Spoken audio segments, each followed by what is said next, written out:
Retour aux sources, l'émission qui vous ramène à la beauté, à la splendeur de l'islam tel qu'enseigné par le messager de la miséricorde, paix et bénédiction sur lui.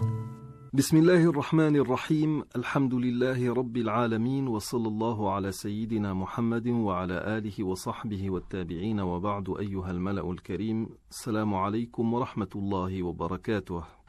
Ibn Ata'illahi Sakandari a dit أجهل الناس من ترك يقين ما عنده لظن ما عند الناس. Le plus ignorant d'entre les gens est celui qui abandonne ses propres certitudes pour les opinions des autres.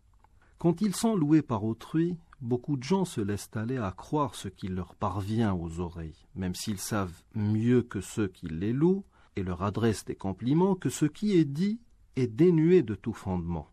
Parce que si les gens pensent du bien de nous, leur opinion ne dépasse guère une supposition basée sur ce qu'ils voient et entendent nous concernant, alors que l'opinion que chacun de nous a de lui-même est une opinion qui va au-delà des apparences.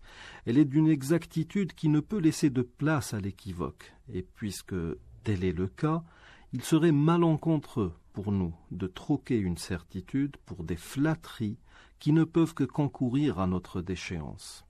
De toute manière, qui ne veut voir la vérité en face et préfère compter sur les présomptions des autres ne peut que se retrouver dans la situation du roi bête à manger du foin. On raconte qu'il y avait autrefois un roi qui aimait tant les habits neufs qu'il dépensait tout son argent à sa toilette.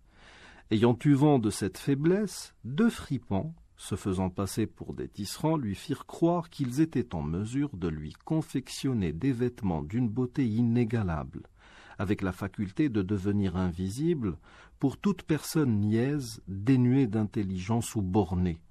Les 2 imposteurs dressèrent 2 métiers et firent semblant de travailler, en ayant préalablement demandé des quantités importantes de soie et de fil d'or, qu'ils mettaient bien entendu dans leurs sacs, avec l'intention de les dérober.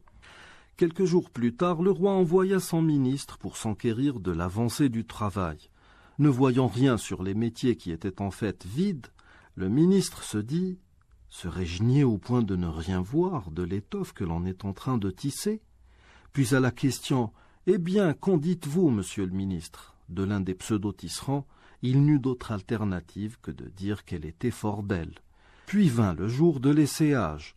Ne voyant rien de l'habit comme son ministre et ne pouvant admettre qu'il était niais, c'est-à-dire bête, le roi fit semblant d'être subjugué par les couleurs et la perfection de l'habit. Il se laissa aller au jeu des 2 imposteurs quant à l'enfiler.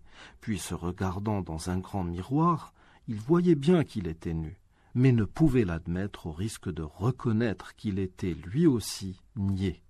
Et c'est ainsi que, se pavanant nu dans la ville, il devint la risée de ses sujets. Nous arrivons au terme de cette émission. Je vous remercie de l'avoir suivi et d'ici demain, je vous dis astawdi'ukumullah alladhi la tadi'u wada'i'ah. Wassalamu alaykum wa rahmatullahi wa barakatuh.